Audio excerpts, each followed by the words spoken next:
신앙생활을 어느 정도 이렇게 하다 보면은 성경을 외우는 그러한 내용들이 있습니다. 아마 대표적인 성경 구절이 요한복음 3장 16절이지 않는가 싶어요. 하나님이 세상을 이처럼 사랑하사 독생자를 주셨으니 이는 그를, 예전에 저를 이렇게 되어 있는데요, 그를 믿는 자마다 멸망치 않고 영생을 얻게 하려 하심이라. 아마 대표적인 성경 구절이기 때문에 거반다 외우시리라 생각을 합니다. 그러면서 성경의 각 중요한 내용들, 우리가 어려서부터 신앙생활을 했기 때문에 외우고 그랬는데요, 저는 무엇보다도 창세기 1장 1절을 여러분들이 외우신다면 이보다 더 중요한 것이 없다라고 생각을 합니다. 혹시 가능하실까요? 뭐죠, 여러분? 예, 태초에 하나님이 천지를 창조하시니라. 저는 근데 하나님에 대한 어떤 표현이 조금 이렇게 바뀌는 것이 더 좋다고 봐요. 태초에 하나님께서 천지를 창조하시니라. 그러니까 창조의 주체가 누구인가를 좀 더 분명히 하고 그 호칭을 좀 더 격상시켜서 이렇게 하게 된다. 그래서 그런데요, 창세기 1장 1절이 중요하다고 하는 것은 웬만한 신학자들, 목회자들이 다 그런 주장들을 하는데, 창세기 1장 1절은 마치 성경으로 들어가는 대문과 같다 이래요. 대문을 통과하지 아니하고 그 집 안으로 들어갈 수가 없잖아요. 성경으로 들어가기 위해서는 하나님, 그분이 창조주 하나님이시다, 이것을 전제로 해서 들어가야 된다, 이런 가르침이죠. 그러면서 또 한 구절을 이야기한다면 오늘 본문 마태복음 1장 1절이라고 봅니다. 이거 가능하세요? 보여지니까 가능하시죠? 같이 읽어보실래요?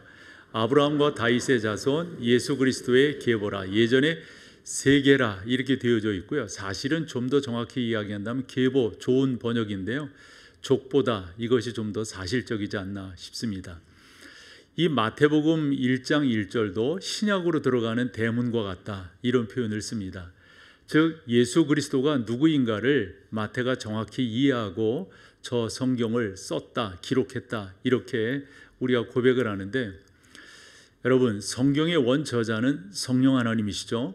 성령 하나님께서 저자들을 사용하셔서 당신의 뜻을 우리 가운데 증거하시는데, 성경마다 다 다른 것은 그 제자들의 성격이라든가 삶이라든가 그의 특징이라든가 이런 것들을 충분히 사용하셔서 성경을 기록하게 하셨기 때문에 성경마다 그 특징들이 다릅니다. 그렇듯이 우리가 성경을 이렇게 볼 때 성경의 원저자이신 성령 하나님께서 마태라고 하는 사람을 통해서 성경을 기록하게 하시는데, 그러면 마태는 그저 기계적인 도구에 지나지 않았나요? 그냥 파이프라인, 한쪽의 파이프라인에 지나지 않았을까요? 그렇지 않죠, 여러분?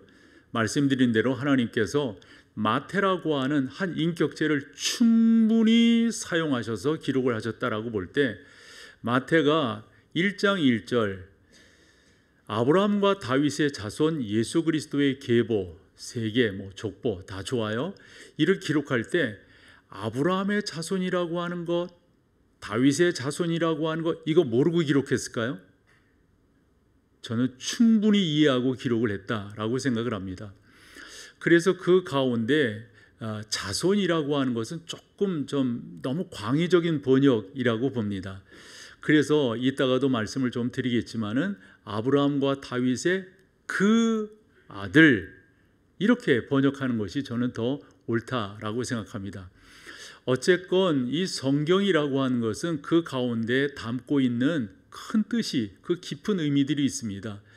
이것을 여러분들이 충분히 아시고 성경을 읽고 또 성경을 대하시겠지만, 설교하는 목사는 조금 더 공부해서 이 내용이 우리 가운데 어떤 의미를 주는가 여러분에게 설교를 하는 것인데요, 오늘 이제 성탄을 또 우리가 앞으로 앞두고 있으면서 그 성탄에 맞는 성경 구절로 오늘 마태복음 1장을 선택을 했는데, 요 읽은 1절에서 17절까지를 그냥 이렇게 쭉 읽어간다면 한 2분 남짓 걸립니다. 그런데 여러분, 성경은 그냥 읽는 것으로 끝나는 것이 아니죠. 맥체인 성경 읽기를 여러분들이 하실 때도 그냥 성경을 읽는 것으로 끝내면 안 된다고요. 저의 강조점은 성경은 묵상해야 됩니다. 묵상하기 위해서는 성경을 또 읽고 또 읽고 또 읽어야 됩니다. 저는 목사로서 이제까지 여러분 앞에만 하더라도 24년을 섰었잖아요. 얼마나 많은 설교를 했을까요? 한데요, 저 종종 고백하는 것 중에 하나가요, 성경은요 그렇게 설교했고 그렇게 보았는데요, 오늘이라고 하는 시간 속에서 성경을 또 펼쳐 읽으면 또 새로운 게 보입니다. 또 새로운 게 보여요. 참 성경은 그래서 바울의 표현처럼 살아있고 활력이 있어 좌우의 날선 어떤 검보다도 예리하다, 이 말씀이 맞는 거라고 저는 믿어요. 그래서 오늘 본문과 같은 경우도 성경을 또 읽고 또 읽고 또 읽고 그러다 보면 그 안에 담겨져 있는 진리가 우리 가운데 들어오게 돼요.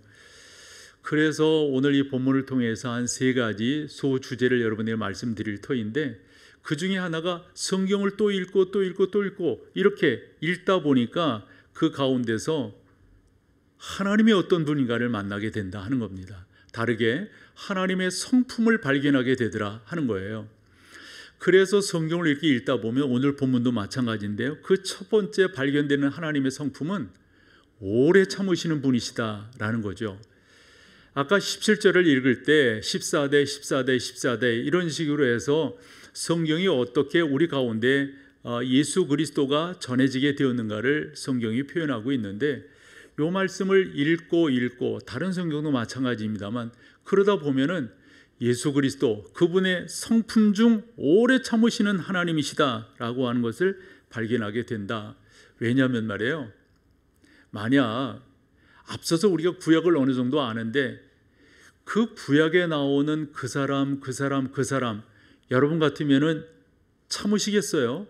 아마 잘라내고도 한참 잘라냈을걸요. 그런 사람들과 친구하시겠어요? 저는 안 할 것 같아요. 이런 식으로 하나님이 만약 사람들을 대하셨다면 여러분 지금 우리가 이 자리에 있을 수 있을까요? 하나님 그분이 오래 참으셨기 때문에 저와 여러분들이 이 자리에 계시는 거라고요. 2군데 성경을 예로 든다면 먼저 바울이 믿음의 아들 디모데에게 한 말이 있습니다. 디모데전서 1장 16절인데요.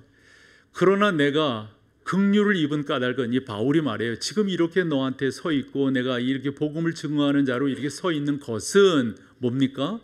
예수 그리스도께서 내게 먼저 일체 뭐 하셨다고요? 오래 참으심을 보이셨다는 거예요.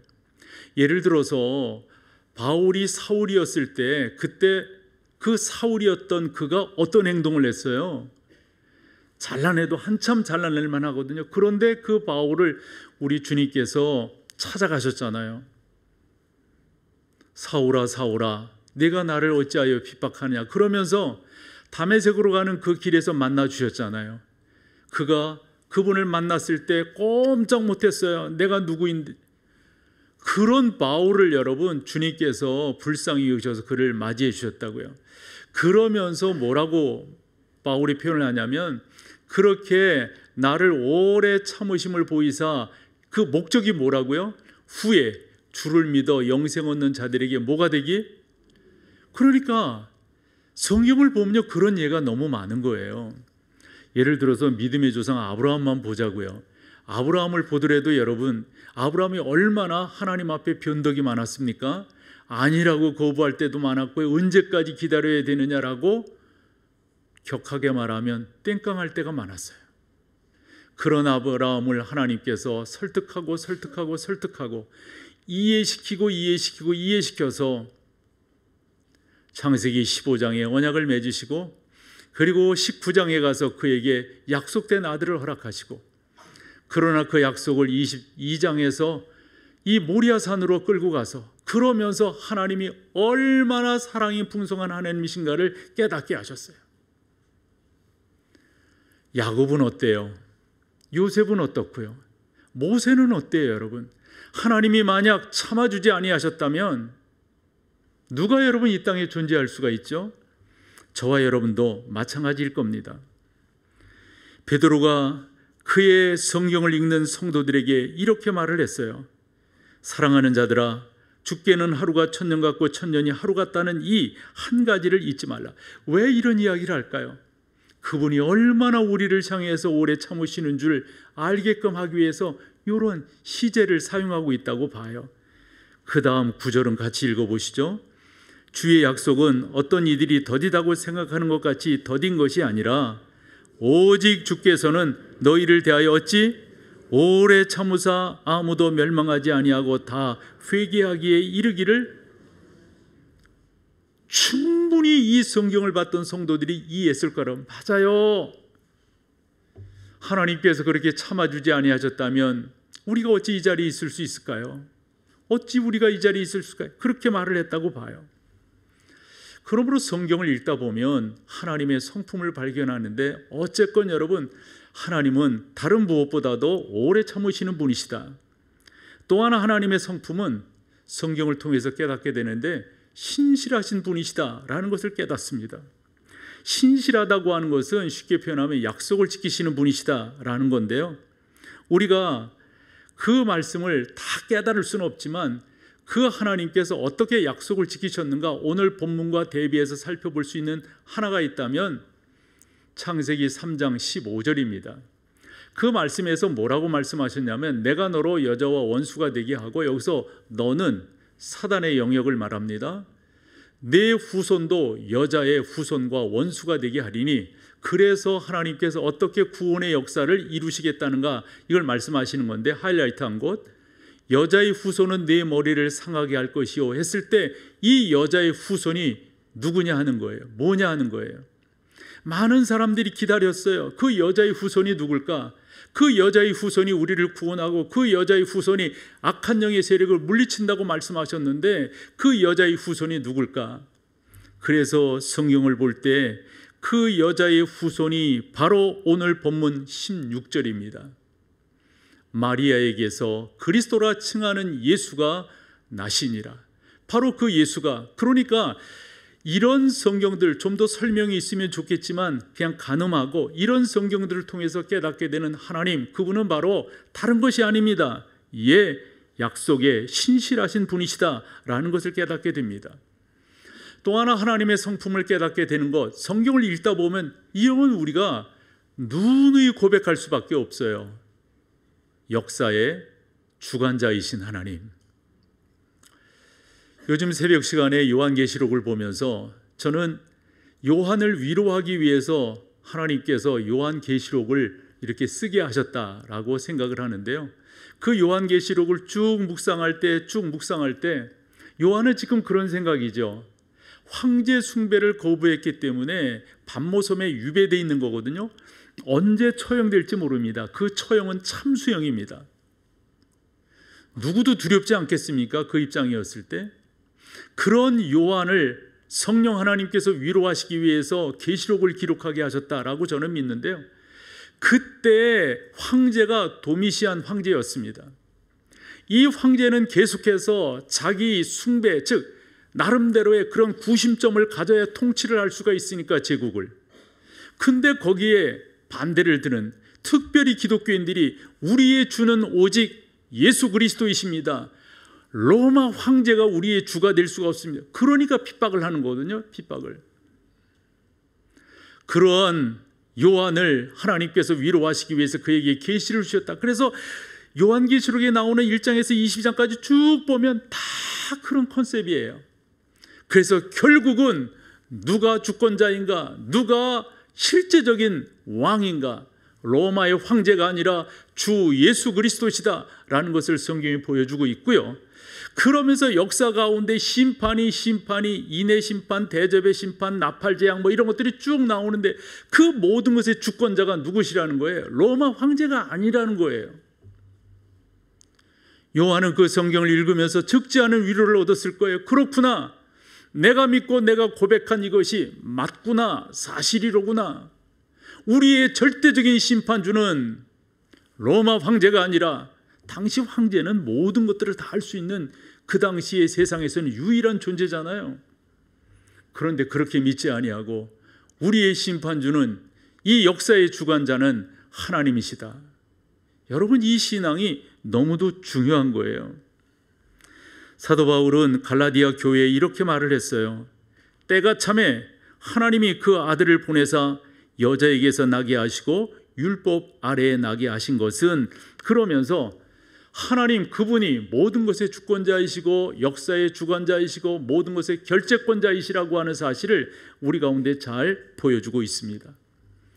그러므로 여러분, 저는 여러분들과 같이 성경을 읽고 성경의 교훈을 나누는 그러한 성도들이잖아요. 그리고 그 성경을 나눌 때 믿음으로 고백한다고요. 뿐만 아니라 우리의 삶 속에서 이루어지기를 소망하며 나간다고요. 그런 여러분들이 성경을 더 자주 대하셔야 됩니다. 가까이 대하셔야 합니다. 그러면서 오래 참으시는 하나님, 약속에 신실하신 하나님, 다른 무엇보다도 우리 인생의 생사 여탈권을 쥐고 계시는 역사의 주관자이시는 하나님이라고 하는 사실을 우리가 분명히 믿고 고백하며 나아가는 것, 이게 바로 오늘 본문이 우리 가운데 주는 저는 첫 번째 교훈이다라고 생각합니다. 혹자는 우스갯소리로 그런 말 하죠. 마태복음 1장 읽다 보면 누가 누구를 낳고 누가 누구를 낳고 그러다 보면 졸렸대. 여러분, 그렇게 읽을 성경이 아니에요. 두 번째 큰 교훈이 있다면 이 성경, 특별히 1장 1절에 나타나는 두 인물에 우리가 귀를 기울여야 합니다. 아브라함과 다윗의 자손, 그러면서 예수 그리스도 소개할 때 그 예수 그리스도가 누구라고요? 아브라함의 아들이고 다윗의 아들이다 라는 거예요. 그런데 성경을 이렇게 잘 읽어가다 보면은 그 성경이 어떤 의미인가, 이런 것들이 선명하지 않을 때가 있어요. 그럴 때는 다른 번역 성경들을 보면 좋아요. 이제 목사들 같은 경우는 이제 원문을 본다고 그래서 헬라어 성경을 보곤 하거든요. 그 헬라어 성경을 보면 이렇게 되어져 있네, 깨닫게 되는 게 있어요. 보여주시면은 그냥 간단한 겁니다. 우리 1장 1절 그 내용과 같다라고 보는데요. 예수 그리스도의 족보에 대해서 쭉 말씀하는데 그 다음에 여러분 하이라이트한 것은 이름입니다. 먼저 나온 이름이 여러분 아브라함이에요, 다윗이에요. 그 정도는 읽으시죠? 저희 그냥 영어 발음으로 하셔도 돼요. 다윗이에요, 여러분. 다윗이에요. 그 다음에 아브라함이에요. 그 다음에 중요한 것은 뭐냐면 퓨라고 하는 그 아들이라고 하는 게 거기에 다 써 있어요. 근데 저 성경을 통해서 우리 가운데 주는 메시지가 있다면 저 아들이라고 하는, 다윗의 아들, 아브라함의 아들이에요. 근데 우리말 성경에는 뭐라고 되어 있어요? 아브라함과 다윗의 자손이라고 되어져 있어요. 원문이 더 정확한 거죠. 여러분, 근데 저 아들이라고 하는 저 말은 정관사와 같아요. 더라고 하는 정관사와 같아요. 뭡니까 여러분? 다윗에게 말한 바로 그 아들인 거예요. 아브라함에게 말한 바로 그 아들인 거예요. 그 아들을 우리는 지금 누구로 찬양하고 경배하고 우리가 예배하고 있다고요? 주 예수 그리스도로 알고. 여러분, 너무도 중요한 이런 내용이라서 저렇게 말씀을 드려봅니다. 말인즉슨 저는 그렇게 생각해요. 하나님께서 마태라고 하는 사람을 통해서 계시를 주셔서 성경을 기록하게 하셨을 때에 마태가 이런 뜻을 모르고 그냥 기록만 했을까요? 우리는 그렇게 믿지 않아요. 마태는 분명히 이해하고 분명히 주 예수 그리스도가 어떤 분인가를 충분히 이해한 다음에 이 기록을 쭉 해나갔으리라고 우리는 믿어요. 이해하지도 못하면서 기록을 했을까요? 그렇다면 성경이 이상한 거죠. 말인즉슨 마태가 뭐를 이해했다는 말일까요? 우리말에는 그냥 아브라함과 다윗의 자손 이렇게 되어져 있는데 본문은 좀 아니라는 거 아니에요? 응? 바로 그 아들이라는 거 아니에요? 바로 그 아들. 그러면 마태는 어떻게 해서 이와 같은 기록을 저술해 나가게 되었을까 해서 저는 두 가지로 좀 설명을 해볼게요. 다윗의 아들이라고 하는 것을 먼저 마태가 기록한 데는 그 히브리 사람들, 이스라엘 사람들의 정서가 그 안에 들어있다라고 생각을 해요. 여러분, 사실 우리는 신앙생활을 오래 하고 성경을 이렇게 읽었기 때문에 다윗이라고 하는 이름이 익숙하지만 생판 모르는 사람, 즉 우리나라 사람에게 다윗이 이스라엘의 왕이에요 이렇게 말하면 그렇게 듣는 사람이 다윗에 대한 이해도가 어떨까요? 거의 없겠죠. 거의 없을 거예요. 반면 우리나라의 세종대왕을 이스라엘 사람들에게 저 대한민국의 저 조선시대 때 세종이라고 하는 대단한 왕이 계셨습니다 이러면 그 사람들이 이해할까요? 못해요. 그러므로 우리는 이 성경을 볼 때 우리의 입장에서, 우리의 정서에서, 우리의 아는 것에서 성경을 볼 것이 아니라 그 당시 사람들이 이해하고 있었던 다윗은 어떤 다윗인가, 이렇게 역사적 관점에서의 성경을 봐야 된다고요. 여러분, 적어도 우리는 세종을 그냥 세종왕 이렇게 안 불러요. 뭐라고 부릅니까? 세종대왕이라고 부릅니다. 그냥 우리는 정조를 정조왕 이렇게 안 부릅니다. 그분은 대단하신 분으로 정조대왕 이렇게 부릅니다. 이것은 우리 정서 속에 충분히 이해되기 때문에 그렇게 부르는 거예요. 이스라엘 사람들도 마찬가지예요. 이스라엘 사람들에게 다윗 그러면 뭘까요? 대표왕이에요. 대표왕. 이스라엘 사람들에게 다윗이라고 하는 그 이름은 자기들의 지도자로서, 왕으로서 하나님을 찬양하고 하나님의 계시를 받은 너무도 놀라운, 그리고 당대 이스라엘이라고 하는 나라를 가장 부강하게 했고 가장 융성하게 한 그 아들과 함께 말이에요. 이렇게 사람들이 이해하고 있다고요. 그래서 예수 그리스도를 아브라함과 다윗의 자손 이렇게 이야기하지 않고 예수 그리스도는 바로 그 다윗의 아들입니다 이렇게 말할 때 사람들은 어떻게 느끼는 걸까요? 그가 왕이로구나 이렇게 느낀다고요. 그래서 그렇게 기록을 하는 거예요. 그래서 이와 같은 성경을 보시면서 여러분들이 다윗이 바로 말했던, 다윗을 통해서 바로 말했던 그 아들이 예수 그리스도다라고 하는 것을 이해하는 동시에 성경 한 군데를 여러분들이 이해하고 계셔야 돼요. 그게 사무엘 하입니다. 사무엘 하 중 7장에 가보면 먼저 다윗이 성전을 짓겠다고 그랬어요. 그때 너는 아냐. 이유는 간단합니다. 이유는 다윗이 행한 그 일들을 통해서 당신의 성전의 성전됨이 온전해지지 않기 때문에 다윗이 성전되는 것을, 짓는 것을, 그러나 하나님은 그의 충심을 받으셨어요. 그러시면서 사무엘하 7장에 가서 뭐라고 말씀하시냐면 내가 나의 집을 지어주기 전에 내가 너의 집을 지어주마 이리 말씀을 하세요. 그것이 사무엘하 7장에 나오는 하나님께서 다윗에게 맺은 언약이다 이렇게 표현을 해요. 그런데 그 말씀 중 사무엘하 7장 16절입니다. 이 말씀이에요. 내 집과 내 나라가 내 앞에서 영원히 보존되고 내 왕위가 영원히 견고하리라 하셨다 이렇게 말씀하셨거든요. 그런데 여러분 조금 아시면 남유다 다윗의 왕가가 몇 년도에 멸망합니까? BC 586년입니다. 느부갓네살, 그 바벨론의 왕 느부갓네살에 의해서 완전히 멸망합니다. 그렇다고 하면 그 나라는 벌써 끝났잖아요. 그런데 내 집과 내 나라가 내 앞에서 영원히 보존되고 내 왕위가, 이거 말 돼요? 그런데 여러분 말 됩니다. 어떻게 하면 말이 될까요? 여기서 너라고 하는 게 누구냐 하는 거예요. 너라고 하는 게. 우리가 일반적으로 성경을 볼 때는 다윗을 이야기하는 거지만 오늘 마태복음 1장으로 보면 다윗의 그 아들이라고 말을 했을 때 여기에서 너는 누구겠어요? 바로 예수 그리스도이십니다. 예수 그리스도 그 집과 그 나라가 영원히 보존되고 영원히 견고하게 서리라. 저는 그렇게 믿는 거예요. 우리 그렇게 믿는 거예요. 뭐를요? 마태가 이와 같은 사실을 정확하게 이해하고 마태복음 1장 1절을 기록하면서 그렇구나, 예수 그리스도는 다윗 왕, 그렇게 하나님께서 약속하신 그 아들로 이 땅에 오셨구나. 웬만하면 아멘. 나도 힘들어. 여러분들 지금 막 이게 이해가 되는 건가 안 되는 건가 이런 것들 보면서 되게 힘들어. 두 번째, 그럼 아브라함의 아들이라는 건 뭘까요? 이것도 사실은 아브라함을 통해 나타난 그런 어떤 이게 아니에요. 아브라함에게 약속할 때 그 약속으로 된 그 아들이에요. 그 아들. 첫 번째는 여러분 알듯이 이삭입니다. 그러나 이삭이 어떻게 태어나는 거예요? 여러분, 그것은 예수 그리스도를 우리 가운데 보여주기 위해서 우리 하나님께서 일찍이 그리신 그림들이에요. 일찍이 그리신 그림. 그러면 우리가 이 성경을 볼 때도 아브라함에게 말한 바로 그 아들, 그러고 보면은 이삭이 아닌 거예요.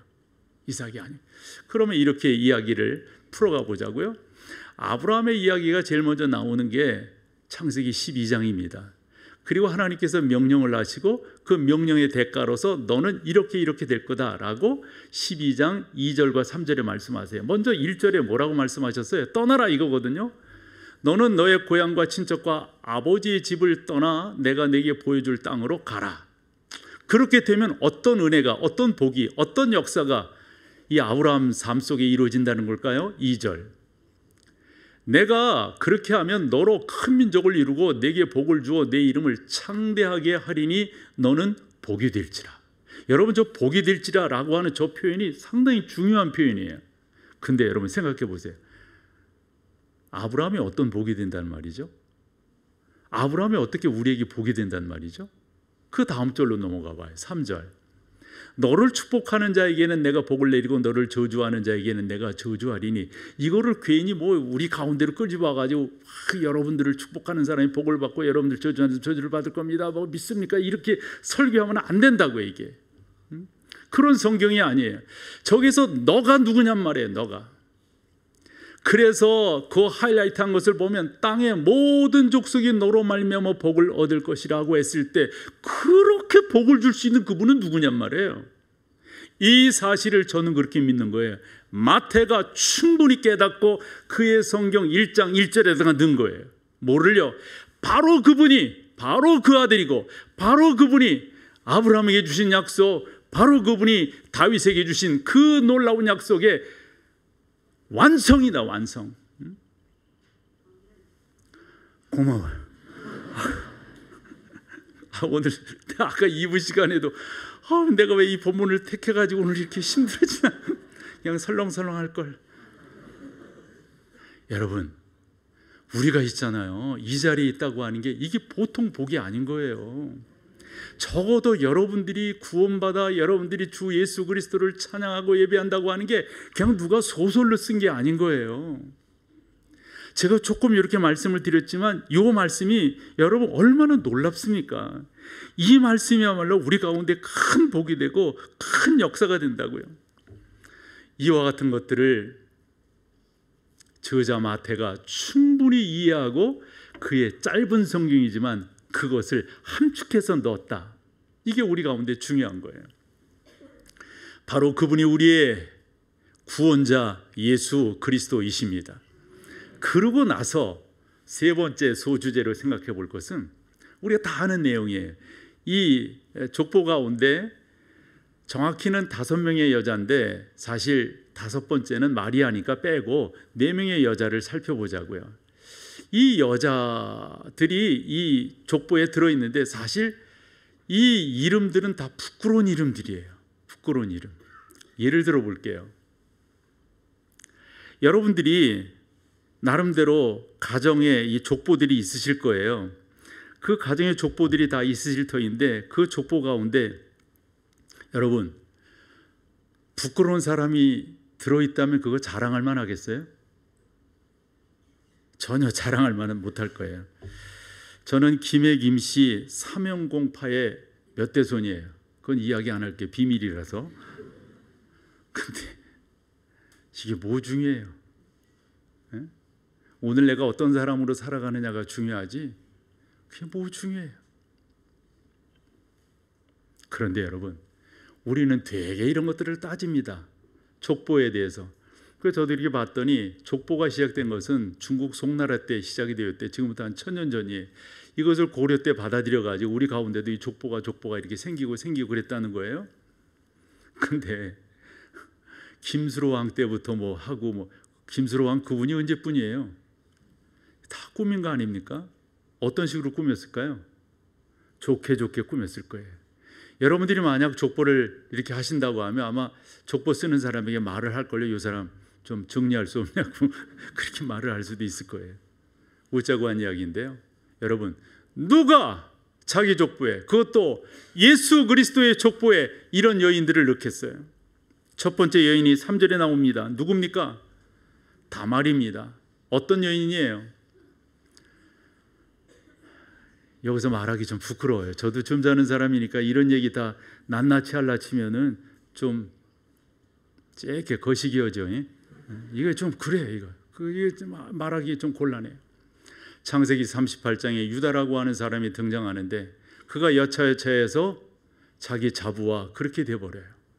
그 현상이 나타납니다. 그랬더니 유다가 하는 말이 너 여기서 이러면 안 된다. 네 집에 가 있어라. 친정에 가 있어라. 이런 못된 그런 여인이 이 다말이란 말이에요. 다말도 사실은 그렇게 하려고 자기가 작전을 폈던 거 아니에요. 누가 잘못인지 잘 모르겠지만 어쨌건 여러분 이런 여인이 이 안에 들어가 있다고 하는 거. 라합은 어떻습니까?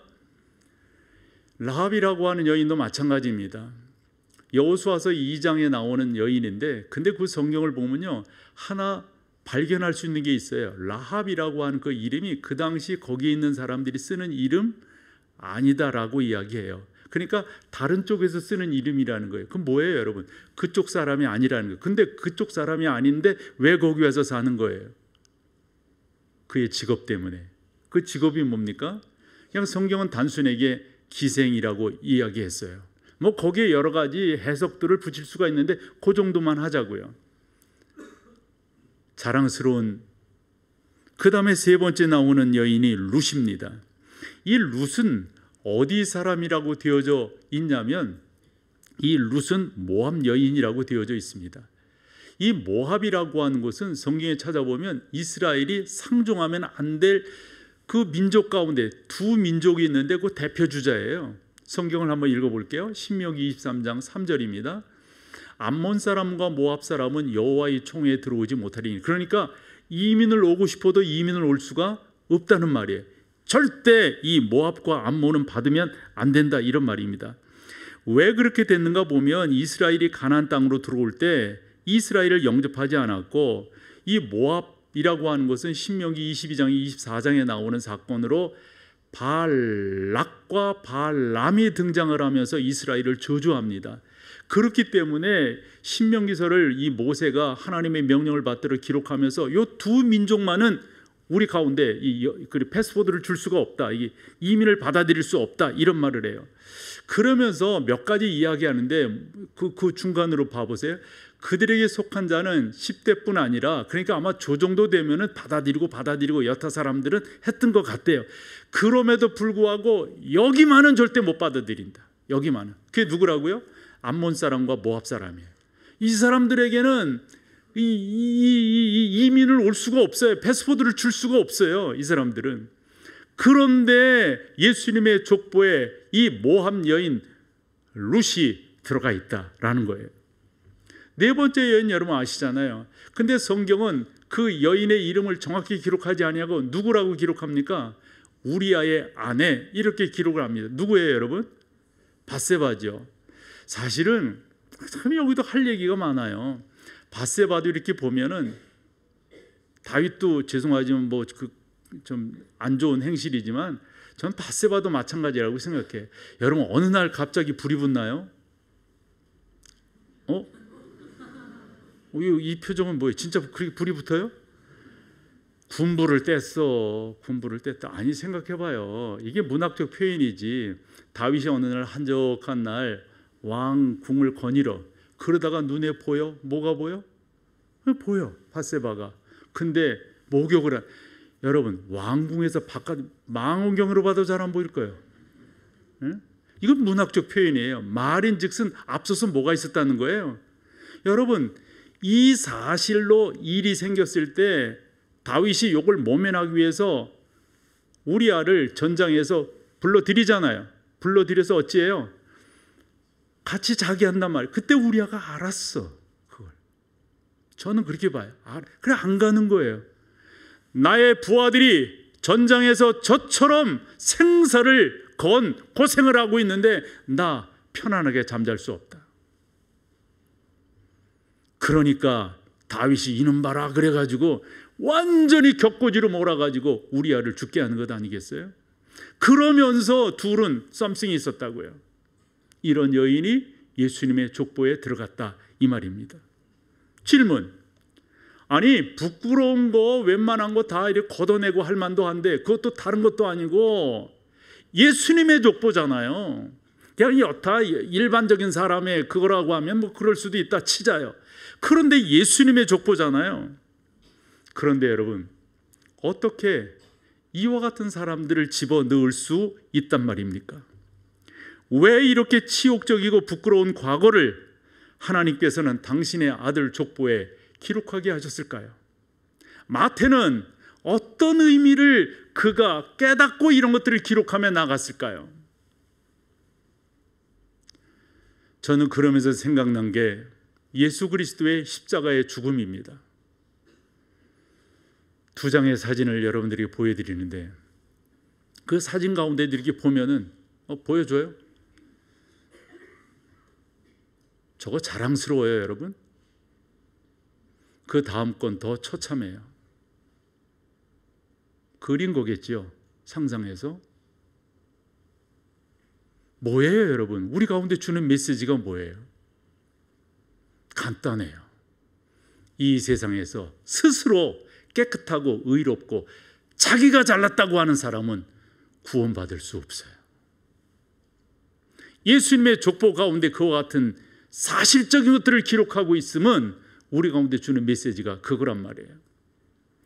한 번은 제자들이 와서 예수님에게 이 사람들이 이렇게 말한다고, 사람들이 이렇게 말한다고.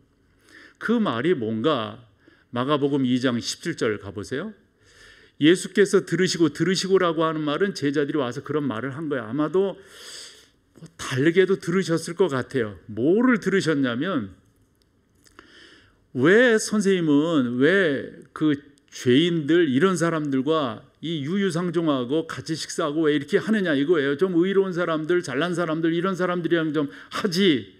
이랬을 때 주님께서 뭐라고 말씀하시냐면, 건강한 자에게는 의사가 쓸데없고 병든 자에게라야 쓸데있느니라. 그러면서 중요한 말씀을 하세요. 뭐라고요? 나는 의인을 부르러 온 것이 아니라 뭐라고요? 여러분, 여기서 죄인은 누구입니까? 누가 하나님 앞에 설 수가 있습니까? 우리의 의로움이 하나님 앞에 설 수 있는 조건과 자격이 될 수 있나요? 아닌 거 아시죠? 누가 하나님의 은총을 덧입을 수 있습니까? 누가 예수 그리스도의 보혈로 정결케 함을 받을 수 있습니까? 나는 죄인입니다. 주님의 은혜가 아니면 나는 아무것도 아닙니다 라고 고백하는 이가 구원을 받을 수 있는 거 아니에요?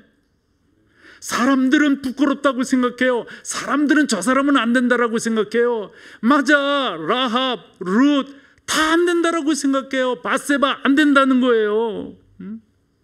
다말 이런 불경건한 여인이 어디 있냐고. 어떻게 이런. 그런데 이와 같은 사실을 기록을 함으로 인해서 주님은 어떤 사람을 받아들이시고 하나님은 어떤 사람을 용서하시는가를 우리 가운데 메시지로 주시는 거예요.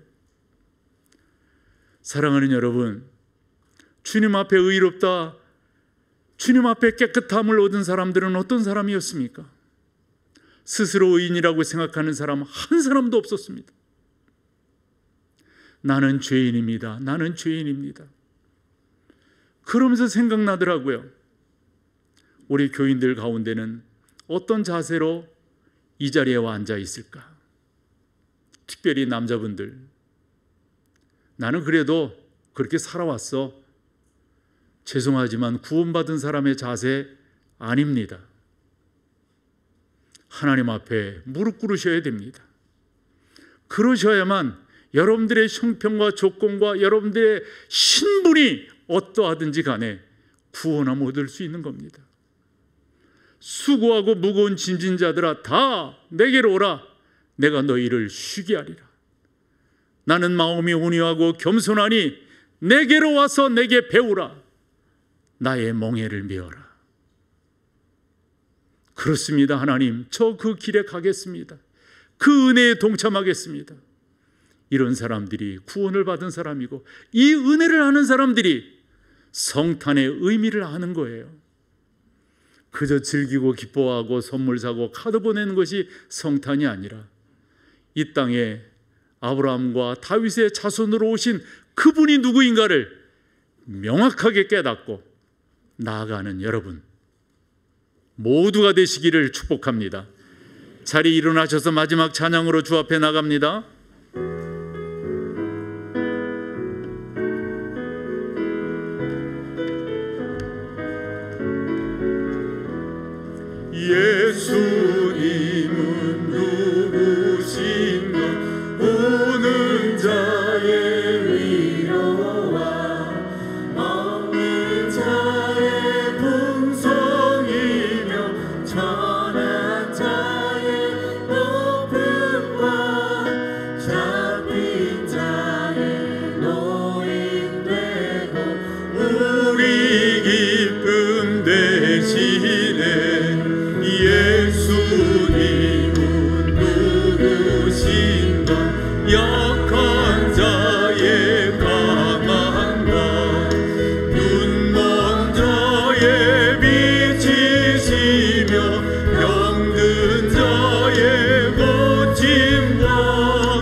이제는 우리 주 예수 그리스도의 놀라우신 은혜와 아버지 하나님의 그 크신 사랑하심과 성령 하나님의 놀라우신 은혜와 은총, 주 예수 그리스도의 구주되심과 아브라함과 다윗의 아들됨의 의미가 무엇인지를 깨닫고 돌아가는 사랑하는 성도들 가운데 이제로부터 영원토록 함께 계실지어다.